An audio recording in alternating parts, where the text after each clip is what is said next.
अस्सलाम वालेकुम, आप देख रहे हैं प्रोग्राम न्यूज़ फीड। मैं हूं मुर्तज़ा डार। प्रोग्राम में आज हम बात करेंगे फ्रांसीसी सफ़ीर को मुल्क बदर किए जाने के हवाले से। कौमी असम्बली के अंदर एक करारदाद पेश की गई। कौमी असम्बली के इजलास के अंदर JUI फे समेत पाकिस्तान मुस्लिम लीग नून ने शिरकत की। हुकूमत की जानिब से ये करारदाद पेश की गई। अमजद खान न्याजी साहब ने यह करारदाद पेश की और इस करारदाद पेश किए जाने के बाद कौमी असम्बली के अंदर खासी बहस देखने में आई। हुकूमती वज़रा समेत अपोजिशन बेंचेस से शदीद किस्म की तकारीर और शदीद किस्म के हमने गुफ्तगू देखा कि उस सारे हॉल के अंदर हुई। और स्पीकर के हवाले से भी हमने देखा कि शाहिद खाकान अब्बासी और स्पीकर कौमी असम्बली की भी खैर काफ़ी तल्ख कलामी हो गई। इस सारे मामले पे आज गुफ्तगू करेंगे और ये जानने की कोशिश करेंगे कि इस सारे मामले को गवर्नमेंट ने हैंडल कैसे किया। अपोजिशन की ज़्यादातर जमातों का ख्याल ये है कि हुकूमत अब अपनी फेस सेविंग के लिए इजलास उसने तलब किया है और ऐवान के ज़रिए वो चाहती है कि किसी तरह उसको बाकी पोलिटिकल पार्टी सपोर्ट कर दें और जो कुछ वो हुकूमत ने इस मामले को हैंडल करने के हवाले से किया है उस पर किसी भी किस्म की आंच ना आए और उसको एक फेस सेविंग का मौका मिल जाए। साथ ही साथ हम ये भी आज गुफ्तगू करेंगे कि जो ये इजलास जुम्मे तक मुलतवी किया गया है मुमकिनात तौर पर क्या हो सकता है इस करारदाद के साथ ये भी डिस्कस करेंगे कि गवर्नमेंट ने इस सारे मामले को हैंडल कैसे किया। क्या यही तरीक़ाकार था इसको बेहतर हैंडल करने का या इसके अलावा कुछ और किया जा सकता हो, और अगर और कुछ किया जा सकता था तो कौन सी ऑप्शन थे जिसको अडॉप्ट किया जा सकता था। बहरहाल साथ ही साथ ये भी हम जानने की कोशिश करेंगे कि हुकूमती बेंचेस हों या अपोजिशन बेंचेस हों, जितने भी मुसलमान हैं जो जहाँ पर मौजूद है, हुकूमत की जानिब से भी कहा जाता है, इमरान खान साहब के हवाले से भी कहा जाता है कि जिस तरह उन्होंने नामूस के हवाले से सल्लम के हवाले से केस लीड किया, पूरी दुनिया के अंदर प्लीड किया, उसकी मिसाल कहीं नहीं मिलती मुस्लिम उम्मा के दरमियान। बहरहाल ये हम डिस्कस करेंगे और ये हम जानने की कोशिश करेंगे जब दोनों की मंजिल जो प्रोटेस्ट कर रहे हैं और जो उस प्रोटेस्ट को रोक रहे हैं मंजिल एक है तो उनके रास्ते क्या अलहदा हैं, क्या उनके तरीक़ाकार मुख्तलिफ हैं, क्या उनके अंदाज मुख्तलिफ हैं, तो वो क्यों हैं जबकि मंजिल एक है। गुफ्तगू का हम बाकायदा आगाज़ करेंगे और इन तमाम पहलुओं पर बातचीत करेंगे। लेकिन कबल एक मुख्तसर सी ब्रेक की जानिब पड़ेंगे। Welcome back after the break. Program में हमें ज्वाइन करें अली नवाज अवान साहब, प्राइम मिनिस्टर के मुशीर हैं। Welcome to the show Awan साहब। सर ये बताइए, हम बात कर रहे हैं जो आज ऐवान के अंदर करारदाद पेश की गई उस हवाले से अपोजिशन बेंचेस से जो भी आवाज़ें उठी, जो भी तकारीर हुई, सब ने देखी। उनका मुतफ़िका जो सबकी एक चीज़ सामने आई वो ये है कि गवर्नमेंट ने इस सारे मामले को बहुत बुरी तरह हैंडल किया है। बहुत सारी ऑप्शंस थी, बहुत सारे रास्ते थे, बहुत सारी पॉसिबिलिटीज थी जिसके ऊपर काम किया जा सकता था। और अब ये फेस सेविंग के लिए ऐवान का रुख किया इन्होंने और हमें पहले लाइन रखा है, सोलो फ्लाइट ली इन लोगों ने। ऐसा क्यों किया सर? कुछ इसकी रहनुमाई करें इस बात की। अगर आप देख रहे हैं, पीपल्स पार्टी कल तक कह रही थी कि जो भी आपकी उनके साथ नेगोशिएशंस हो रही हैं, जो भी बातचीत हो रही है उसको पार्लियामेंट के अंदर लाया जाए। आज हम पार्लियामेंट में उसको ले आए तो पीपल्स पार्टी ने उसका बाइकआउट ही कर दिया इजलास का। नून लीग का मौक़िफ़ ये था कि आपसे जो करारदाद प्राइवेट मेंबर की आई है उसके अंदर हमें भी शामिल किया जाए, हम भी इसके अंदर शरीक होना चाहते हैं। और वो बात भी उनकी मान ली गई और टाइम दे दी है। परसों तक का टाइम है, दोनों तरफ से बात हो रही है और जो चीज करारदाद मुतफ़िका करारदाद लाई जाएगी और उसके ऊपर फिर बहस होगी। यही तरीकाकार है, इसी तरह पार्लियामेंट चलती है। मुझे नहीं पता कि वो किस तरह आपने इस चीज को ड्राइव दूसरी तरफ कर लिया। ठीक है, लेकिन अली साहब ये बताइएगा कि अब जिस तरह आपने पीपल्स पार्टी और नून लीग का जिक्र किया, अब प्रॉब्लम ये है कि पीपल्स पार्टी नून लीग अपने मौक़िफ़ तो दे रही है, लेकिन अब बिलावल साहब जिस तरह ट्वीट कर रहे हैं उस ट्वीट के अंदर वो जिक्र कर रहे हैं कि आपने बिल्कुल लाइलमी के अंदर रखा, हर मामले के ऊपर जो आप लोगों ने मुआहदा किया उस मुआहदे की कॉपी आप पेश करें असम्बली के अंदर, आप हमें उसके बारे में बताएं। आप स्टेप वाइज उनको लीड नहीं कर रहे हैं या गाइड नहीं कर रहे हैं, उनके ऑन बोर्ड नहीं लेकर चल रहे। तो ये जो मिसिंग स्टेप्स हैं या जो मिसिंग पार्ट्स हैं, इस पर अपोजिशन को क्यों ऑन बोर्ड नहीं है? पीपल्स पार्टी का मौक़िफ़ चेंज होता रहता है। अगर आप PDM में उनका मौक़िफ़ लें, वो कहते हैं हर चीज का हल पार्लियामेंट है और वो नून लीग को भी इसका दर्ज देते हैं, बाकी 10 जमातों का भी इसका दर्ज देते हैं। और हमने जब इसको पार्लियामेंट के अंदर लेके आए हैं तो अगर वो समझते हैं कि उनको किसी चीज में लाइल्म रखा गया है तो पार्लियामेंट इज द फोरम जहां से वो बात अपनी आवाज बुलंद कर सकते हैं। Twitter is not the forum. अगर वो समझते हैं हुकूमत ने उनकी बात मान ली है पर बाकी चीजें नहीं मानी तो भी पार्लियामेंट इज द फोरम। कल आप राजा परवेज अशरफ की 2 दिन पहले की तस्वीर उठा के देखें, हमारे एक्स प्राइम मिनिस्टर रहे, अगर आप उन्हें रेट करते हैं तो बड़ी उनका क्लैरिटी थी कि जी इसको असेंबली के फोरम पे लाया जाए, हम ले आए हैं। अगर आज फिर भी अगर हम कह रहे हैं कि मैं फिर भी नहीं मानता तो उसका तो कोई हल नहीं ना, हर दरमियान हम फिर भी जुम्मे वाले दिन आए, इजलास का हिस्सा बने, मौक़िफ़ दें, बताने हल है उनके पास। हमने तो बड़ा क्लैरिटी से किया कि जी दुनिया सुना है, TLP का जो मौकफ है, जो पाकिस्तान का मौकफ है, जो पाकिस्तान की जमातों का मौकफ है, वो सेम है। मसला है कहाँ? तरीकाकार के ऊपर। अगर तरीकाकार की बात है, अगर आपके पास इससे कोई बेहतर तरीकाकार है, हमारे सामने रखें, हम पार्लियामेंट में उसको ले आएंगे। अगर वो लॉजिकल हुआ, कंक्लूसिव हुआ, प्रोग्रेसिव हुआ, तो बिल्कुल उसे अडॉप्ट करेंगे। लेकिन देखिए सर, इस पे बहुत सारे लोगों का कहना है, खैर ऑपोजिशन की खाली बात नहीं, उनका कहना है कि जी जो चीज़ें आफ्टर ऑल दिस एक्सरसाइज की जा रही हैं, इन एक्सरसाइज करने का फिर फ़ायदा क्या अगर ये सारी चीज़ें आपने करनी है अब इस स्टेज पे कि आप उनके वर्कर्स को भी रिलीज़ कर रहे हैं, उन्होंने आपके बंदे छोड़ दिए, और इससे कबल जिस किस्म की यूज़ ऑफ फोर्स हुआ वो सारा कहाँ गया? तो हमें जब उसी मकसद तक पहुंचना था कि सुलह सफाई के साथ बैठ के बातचीत होगी, तो ये हमने पहले क्यों नहीं किया? सर देखिए, पॉलिटिकल पार्टीज एंगेज करती हैं। पॉलिटिकल पार्टीज हमारी कोई पर्सनल नहीं है। ये एक ऐसी चीज है कि आशिक़े रसूल है सब पाकिस्तान के अंदर, किसी की नीयत को डाउट नहीं किया जा रहा। फिर मैं यही कह रहा, TLP क्या कहती है? TLP ये कहती है इसकी मजम्मत की जाए। TLP ये कहती है कि दुनिया में किसी की भी ये हिम्मत ना हो कि वो हुर्मत रसूल पे बात कर सके। हम भी यही कहते हैं, पीपल्स पार्टी भी यही कहती है, नून लीग भी ये कहती है। तरीकाकार पर डिफरेंस है। वो कहते हैं अगर फ्रांसीसी एम्बेसडर को निकाल देंगे, दुनिया में किसी की हिम्मत नहीं होगी दोबारा करने की। हम उन्हें ये कहते हैं कि ये पहले सलमान रुश्दी साहब ने किताब लिखी थी, उसके बाद आप देखें कि एक ईरान खमीनी साहब ने उन पे इवन फतवा दे दिया था। पाकिस्तान में आपने देखा एम्बेसी के ऊपर एक लोग चढ़ दौड़े थे, कितना मसला हुआ था। तो क्या उसके बाद क्या हुआ? ब्रिटिश ने उनको पुलिस प्रोटेक्शन दे दी, 2007 में सर का खिताब दे दिया। तो मसला हल का हल ये है कि आपने दुनिया को बताना है। जैसे आप हॉलोकॉस्ट में सोचते हैं, उसी तरह 1.5 अरब मुसलमानों का भी ये मसला है।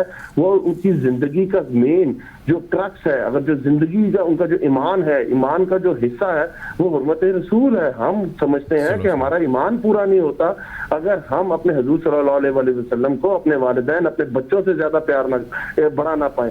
तो ये चीज दुनिया के सामने रखनी है, इसको हेट स्पीच का हिस्सा बनाना है। और किस तरह हो सकता है वो उसका तरीकाकार हमने कहा कि जिस तरह प्राइम मिनिस्टर इस पे कैंपेन कर रहे हैं, जिस तरह पूरी दुनिया में हमें इनवॉइस भेजने चाहिए, लोगों को इन पे कंपेल करना चाहिए, कन्विंस करना चाहिए, ये वे फॉरवर्ड है। इसके ऊपर बात हो रही है। मुझे आखिरी सवाल आपसे अली साहब, मैं आपका वे फॉरवर्ड समझ गया जो आपने कहा, यकीनन वो बिल्कुल दुरुस्त बात है और प्राइम मिनिस्टर भी इसका जिक्र कर चुके हैं। अब कहने वाले ये कहते हैं, पूछने वाले पूछते हैं कि भाई आप लोगों ने पहले क्यों, किस वजह से, किस बेस पे इन लोगों को गारंटी दी, इनके साथ मुआहिदा किया, इनके साथ एग्रीमेंट किया, और वो सोशल मीडिया पे, टीवी के ऊपर हमने देखा कि आया जो हमने एग्रीमेंट किया, आज भी हम उस एग्रीमेंट को पूरा कर रहे हैं। हमने क्या कहा था? हमने ये कहा था कि हम इसको पार्लियामेंट के अंदर लेके आएंगे, हम पार्लियामेंट के अंदर ले आए। और दूसरी तरफ से ये हुआ कि जब हम उनके साथ निगोशिएशंस कर रहे थे, साथ ही साथ वो 20 अप्रैल को फैजाबाद के करीब दोबारा धरने देने जा रहे थे। हमने उस चीज को कहा कि आप जब हमारे साथ निगोशिएट कर रहे हैं, हर बात जब पार्लियामेंट के अंदर आ रही है, तो आप ये काम ना करें। जब वो चीज के ऊपर इख्तलाफ हुआ तो एक मेजर्स लिए गए, अब दोबारा उसके साथ बैठा जा रहा है। यही तरीका कार रहता है डेमोक्रेसी में, जमहूरियत में, इसी चीज का दर्ज दिया जाता है ना। आपने बैठ रहे, हम किसी दुश्मन लोगों के साथ तो नहीं बैठ रहे ना, हम पाकिस्तानी आशिक़े रसूल जो हम सब हैं उन्हीं के साथ बैठ रहे हैं ना। तो हमने आगे की तरफ मूव करना है, हमने पीछे की तरफ तो मूव नहीं करना। ठीक है, बहुत शुक्रिया जी। अली नवाज साहब हमारे साथ मौजूद थे आपके वक्त का। समर अब्बास तरफ आता हूँ, आपने गुफ्तगू सुनी होगी, अली नवाज साहब जो फरमा रहे हैं, अब आप जितना कवरेज देख लें इस सारे इशू के ऊपर हुई, लोगों का मौक़िफ़ देख लें, आप आज ऐवान की कवरेज देख लें और ऐवान के अंदर जिस किस्म की गुफ्तगू आज हुई, हुकूमत की बात सुने तो हुकूमत कहती है जी हमारा जो मौक़िफ़ है वो दुरुस्त है, अपोजिशन की बात सुने वो कहती है जी हुकूमत ने तो बिल्कुल कोई रोल प्ले ही नहीं किया और उन्होंने सोलो फ्लाइट लिया और ख़ुद ही सारा कुछ करते आए और सारा कुछ गलत करते आए। आप कैसे एनालाइज़ करते हैं सारी सूरत हाल को समर? देखिए मुर्तज़ा, बहुत शुक्रिया मौका देने के। ये ना हुकूमत का मसला है, ना अपोजिशन का मसला है, ना ये पाकिस्तान तहरीक इंसाफ का मसला है, ना ही मुस्लिम लीग नून का या पीपल्स पार्टी का। ये पाकिस्तान का मसला है। आज पाकिस्तान तहरीक इंसाफ हुकूमत में है, कल को पीपल्स पार्टी या नून लीग हुकूमत में होगी। ये मसला ऐसे ही चलता रहेगा। आज जो सबसे पहले तो मैं बात करूंगा जो पे आउट निकाला इमीडिएटली आर्जी हल निकाला। इससे पहले मुर्तज़ा हम 5 मरतबा तहरीक लद्दाख के साथ मुआहिदे कर चुके हैं। हम मुआहिदा करते हैं, आर्जी तौर पर जान छुड़ाते, बात करते हैं कि चंद महीने रिलीफ मिल जाएगा, जान छूट जाएगी, सड़कें खुल जाएगी, उसके बाद हम भूल जाते हैं। ये मसला एक ऐसा है जो हमारे मुल्क के अंदर आहिस्ता आहिस्ता बढ़ता जा रहा है। Exactly. इस कम नहीं हो रही, हर अगला धरना, अगला मुजाहिरा पिछले वाले से ज्यादा शिद्दत वाला होता है। आज जो हमने किया, हम कदम तरीके लद्दाख की ड्राफ्ट की गई करारदाद हम कौमी असम्बली के अंदर ले आए। अली आज वजीर पार्लिमानी अमूर जो है, वजीर पार्लिमानी अमूर अली खान साहब ने बताया असम्बली के अंदर कि ये जो करारदाद है, ये प्राइवेट जो करारदाद है, इसमें हमने नुक्ता फुल स्टॉप या कामा भी चेंज नहीं किया। ये तरीके लद्दाख वालों के साथ जो एग्री हुआ, हम वही करारदाद असम्बली के अंदर लेकर आ गए। तो भाई आज आपने जांच कराने के लिए अब करारदाद तो लेकर आ गए हैं असम्बली के अंदर, लेकिन आपने मुस्तकिल कोई हल भी कोई निकालना है इस मसले का कि कल को क्या होगा। मुझे क्या गारंटी है आज, मुझे क्या गारंटी, मुझे तो खदशा है, मुझे खतरा है इस चीज का कि आज से 3 महीने बाद, 5 महीने बाद या 6 महीने बाद मैक्सिमम ये लोग फिर सड़कों पर आ जाएंगे और इस करारदाद को उठाकर ये लोग सड़कों पर आएंगे कि भाई एक करारदाद आप असेंबली के अंदर लाए थे, कुछ हुआ नहीं। ये तो इमरान खान साहब बड़ा वाज़ेह तौर पर क्लियर कर चुके हैं और अच्छी बात है कि गवर्नमेंट ने वाज़ेह किया है कि वो फ्रांस के सफीर को नहीं निकाल रही। और ये होना भी चाहिए कि किसी ग्रोह के या जत्थे के कहने पे, उनकी ख्वाहिश पर आप किसी मुल्क के साथ। लेकिन सर सवाल अब ये है कि जिस तरह आप कह रहे हैं, जिस तरह आप फरमा रहे हैं, अब गवर्नमेंट ने सारे मामले को जिस तरह हैंडल किया, मैं हैंडलिंग के हवाले से थोड़ी ज़्यादा गुफ्तगू करना चाह रहा हूँ कि इस सारे मामले को जिस तरह गवर्नमेंट ने हैंडल किया, आप देखें पहले जो डायलॉग का प्रोसेस है वो अजीब से राउंड से गुजरता हुआ आगे बढ़ता है और उसके बाद फिर फोर्स का इस्तेमाल किया जाता है और फिर डायलॉग कर लिया जाता है। तो यहाँ तो हमारा डायलॉग का प्रोसेस गलत था या हमारा फोर्स का इस्तेमाल गलत था। कहाँ पे हमने गलती की, गवर्नमेंट से कहाँ पे गलती हो रही है सारे मामले को हैंडल करने के हवाले से, जिसका बहुत शोर होगा ऑपोजिशन की बेंचेस से भी उठा? देखिए, सबसे पहली चीज तो गवर्नमेंट मिस हैंडलिंग ये थी कि जो एग्रीमेंट हुआ था आपका नवंबर 2018 का, सॉरी उसके बाद का जो आपका एग्रीमेंट था ये 2020 वाला, कि फ्रांसीसी सफीर को मुल्क बदर किया जाएगा, पार्लियामेंट के थ्रू इसकी फैसला साजी की जाएगी। आपने यकीन दहानी क्यों करवाई फ्रांस के सफीर को पाकिस्तान से निकालने की, जब आपने नहीं निकाला? ये अभी थोड़ी देर पहले अली साहब कह रहे थे जी हमने कोई यकीन दहानी नहीं कराई, हमने कहा था हम करारदाद पेश करेंगे, हम निकालेंगे नहीं।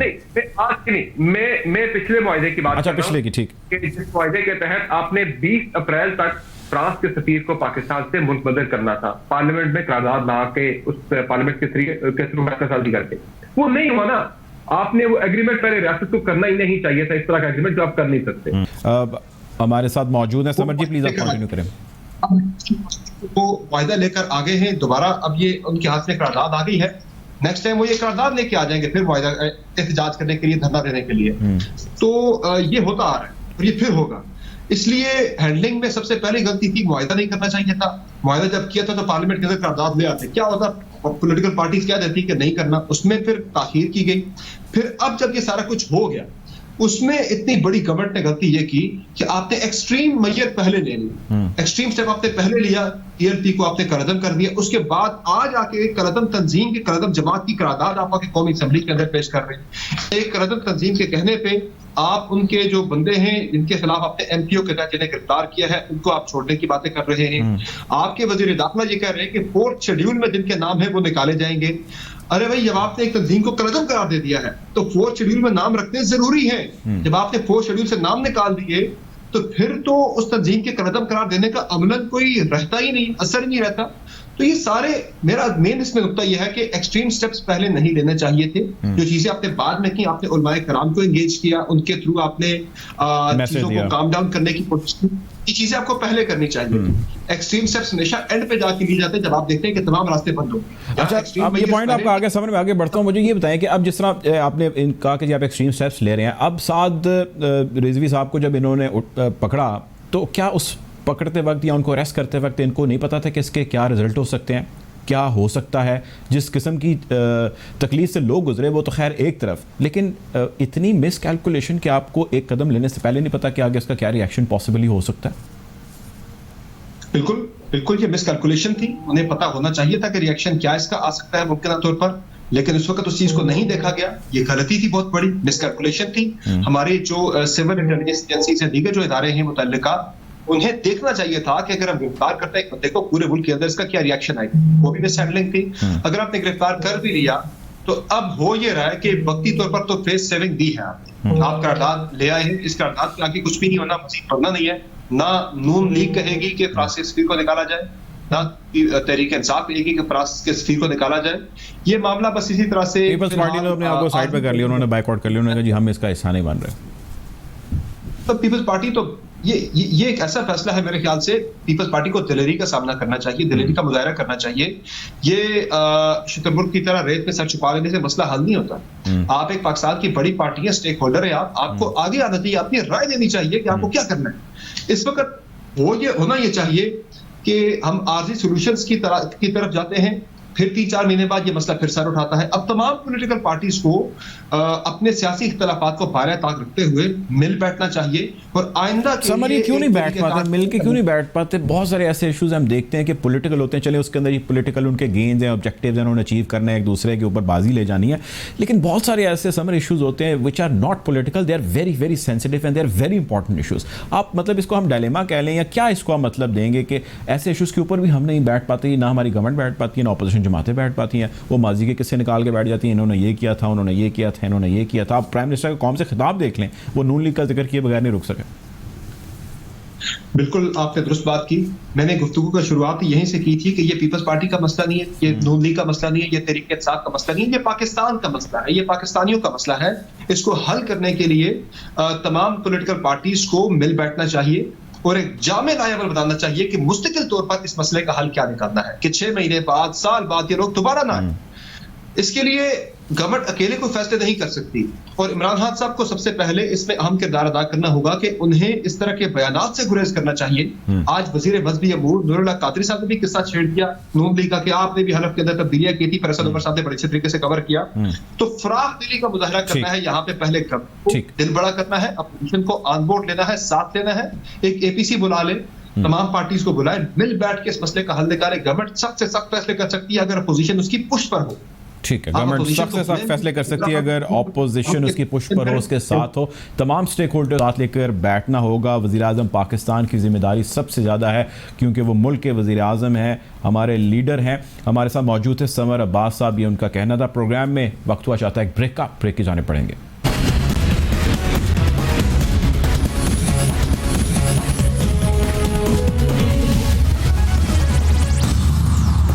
Welcome back after the break. गुफ्तगू कर रहे हैं हम कौमी असम्बली में होने वाले आज के इजलास के हवाले से, हुकूमती हैंडलिंग की सारे मामले को, जो आज कौमी असम्बली का मौजू बहस भी रहा। उसके बाद हुकूमती वज़रा कौमी असम्बली के अंदर तो बोलते रहे, लेकिन बाहर आकर भी उन्होंने बहुत सारे खुतबात किए, दिए, जस्टिफिकेशन दी उन्होंने, लेकिन अपोजिशन ने उनको आड़े हाथों लिया। इससे पहले हमारे साथ मौजूद थे अली अफजल अवान साहब और वो बता रहे थे कि किस तरह हुकूमत ने सारे मामले को खुश असलूबी से डील किया है। हमारे साथ फ़िलहाल प्रोग्राम में ज्वाइन करें तारिक फजल चौधरी साहब, पाकिस्तान मुस्लिम लीग नून के सीनियर रहनुमा। Welcome to the show Chaudhry साहब। सर, सबसे पहले तो आप ये बताइए कि मैं मौजू की तफसील में जाने से पहले ये जानना चाहता हूँ कि हमारे यहाँ सर जब भी कोई इंपॉर्टेंट मैटर या सेंसिटिव मैटर आता है, मतलब पॉलिटिक्स तो एक साइड पे कर दीजिए, इस पे हुकूमत और ऑपोजिशन या ऑपोजिशन की अक्सर जमातें हम सेम पेज पर सर क्यों नहीं हो पाते और बैठ के अफाम तफहीम से मसले को क्यों नहीं सर हल कर पाते? बिस्मिल्लाहिर्रहमानिर्रहीम। देखिए, आपने जो बात की है कि जब भी कोई सेंसिटिव मैटर आता है उसमें अपोजिशन और हुकूमत जो है वो एक पेज पे क्यों नहीं आते।